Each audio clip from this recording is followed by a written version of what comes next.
Hey guys, Searing Phoenix here, and I'm going to be doing a quick review of Nathaniel Deal's ammo counter. It is currently in version 1, and I just got mine in the mail last Friday, forgot it at work, got it back home, and I'm now going to do a quick review of it. You can purchase it on ammocounter.com. He has stores on Etsy and on eBay. It runs about 25 bucks plus shipping. Which a lot of people are saying is a lot, but for custom PCB work, which I've looked at, I'm a keyboard enthusiast, so I've looked at some custom PCB work, and 25 bucks for little custom PCBs is actually a pretty darn good deal.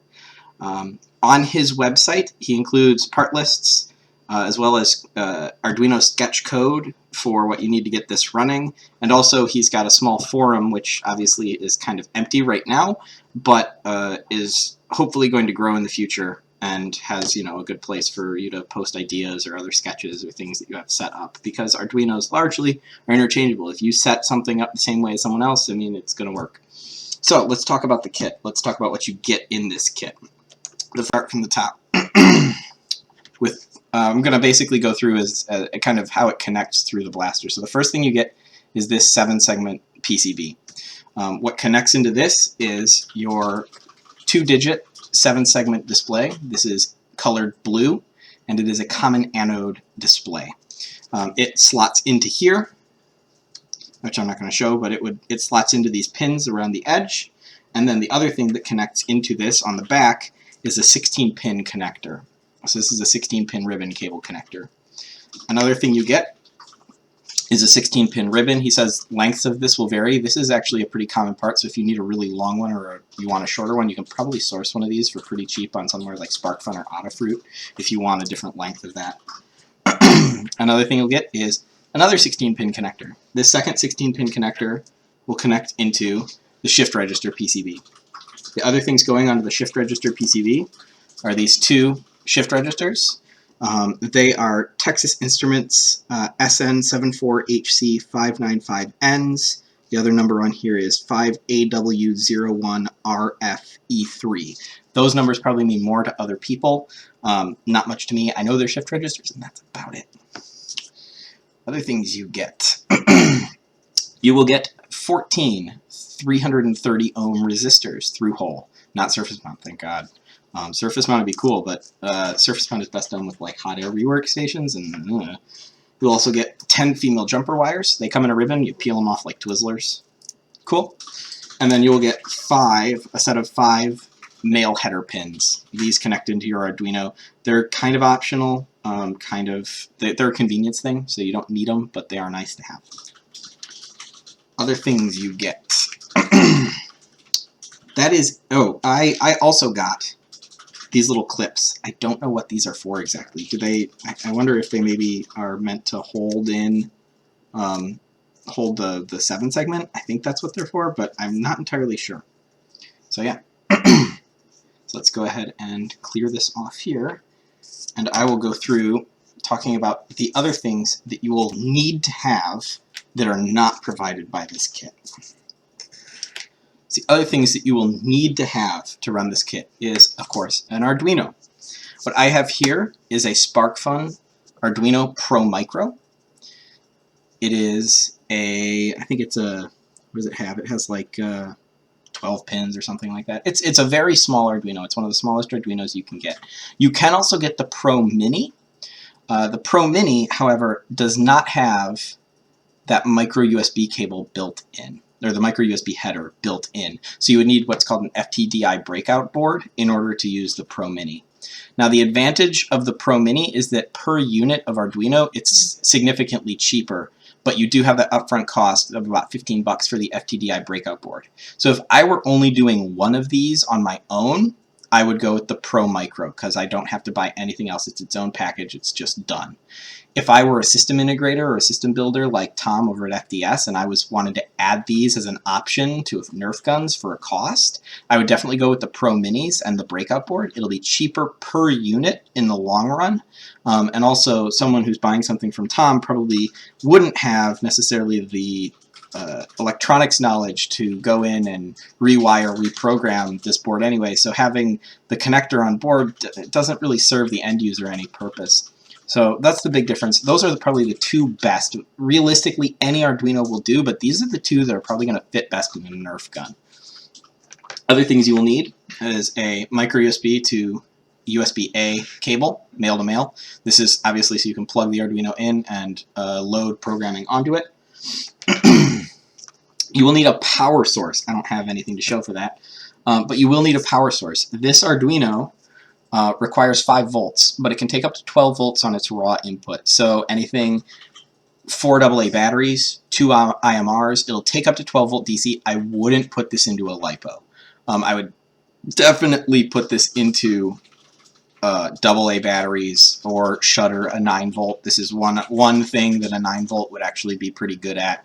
9 volts are a bit big, so sometimes they don't fit into battery trays, but a 9 volt would work for this. Not just for smoke detectors, also good for the only thing I can see them being useful for in Nerf guns is fueling an Arduino. The other thing you will need are switches. You will need something like these, like your standard for Nerf Cherry DC2 snap actions. You might also want something like a rocker switch. This is just a standard big beefy on-off rocker switch. Here, I can take it out of the bag to show off better here. This is just a big beefy, clicky, super tactile. I also have like a push button, locking push button that glows and stuff, but this is just like, this is a 50-cent part, so if you're looking at buying one of these or building one of these yourself, this is a great part. I had somewhere around here a tactile push button, but it's gone and wandered off on me. That's another one. The other thing you could use is something like IR sensors. Nate is looking at implementing an IR sensor package that would kind of companion up with his thing, or reed switches to do the magnetic, reed switches or Hall effect sensors or something like that. You could any switch really. Sky's the limit. The other thing you'll need is a good old soldering iron to put it together. I have a really nice Hakko FX888D, which is a pretty nice soldering iron, definitely capable of this. Any entry-level soldering iron will do. A $30 Weller station would be fine. Again, with anything soldering, do yourself a favor and don't use one of those soldering irons that plugs into the mains if you are at all serious about soldering. If you're doing this as a beginning project, I would definitely recommend going out and getting even a $30 Weller station that has a temperature control and a stand and all of that. It's just so much better. And then you'll also need some good old solder. Now I have, again, I've done keyboard work. This is super, super fine electronic solder. This is, I think, 1/2 mil. This stuff is really, really fine. For most Nerf stuff, I actually have to feed a fair bit of solder into a joint to get it to go, but it is absolutely perfect for getting into these little tiny pads on these PCBs. So some really nice fine solder. Obviously, you don't need this much. I bought a reel of this because this was the first solder I bought, and I was just like, 20 bucks for a reel. Sure, I'll never need to buy solder again for another 10 years. So, things you will probably want. It's a breadboard. Now, I know breadboards, for anyone who is uninitiated, breadboards are prototyping things. So, for instance, I was working on an ammo counter before this PCB kit came out, and here's the breadboard I was working on. Yeah. It lets you very easily and quickly connect things so you can kind of test. But what you'll notice is that these are all the connections, all these wires are connections that I would have to solder. This is why these PCBs are so awesome, because this PCB reduces this mess of wires into something that's going to basically be flat on this PCB here. It's just going to be straight up flat on here. It's going to be a couple mils thick. Really easy. It's way easier to get into a Nerf gun. The other thing that this thing does is it makes shift registers stupidly easy.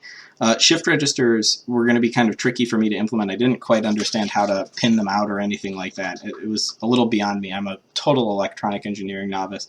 So I was directly driving all of the pins for the 7 segment directly off of pins on the Arduino and flipping them using a PNP transistor, which is kind of like beating the solution over the head with a club. It's not exactly the best solution, but it works. However, the downside is it uses almost all the pins on the Arduino, whereas with this shift register setup, I have all the pins in the world, really, to do whatever the heck I want in a Nerf gun. Other things you will probably want is more jumper wires. They're convenient. You could just use solid core wire for like electronics. You could even use the stranded stuff, but the stranded stuff might be hard to connect to the pins on an Arduino because they're so close together. Other things you will want, additional male header pins. So you'll notice on my Arduino here, I've gone ahead and soldered a full set of male header pins onto the bottom of my Arduino. It just makes things kind of easier. Nate includes 5, which is kind of the bare minimum you'd want. I went ahead, it's kind of an upfront cost because you have to buy a big pack of these usually, unless you have like a makerspace that'll probably just let you take 10 of them for no big, like no cost whatsoever, because you buy like 500 of these things for like $5. But it is a couple dollars to get an entire stack, and then you're set for a really long time. Other things you will want is potentially 7 segments in other colors. So this is, I think, an orange 7 segment, which potentially, if you're coloring your ammo counter to go with your blaster that you're making with like paint or anything, you might want different colors. Just keep in mind they're common anode.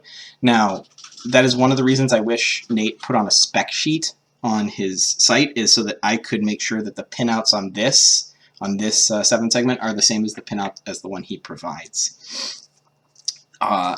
Other things you will probably want is a USB extension cable. This way I can put this plug, potentially I could put this plug, plug this directly in, and then once I get this in the Nerf gun, I can run this to somewhere somewhat accessible, like a battery tray or something. And that way, if I ever want to reprogram it, I don't have to crack open the blaster, I just have to connect the cable sticking out. So that's potentially something you might want. And then, of course, something you might want, just maybe, is a Nerf gun to put it in. And specifically, I have, on this one, a little hole ready to receive a 7-segment display, because I was working on one before this. So, that's pretty much all the parts you have that you get with the kit, all the parts that you need, and all of the parts you will probably want. And then we're going to go to assembly.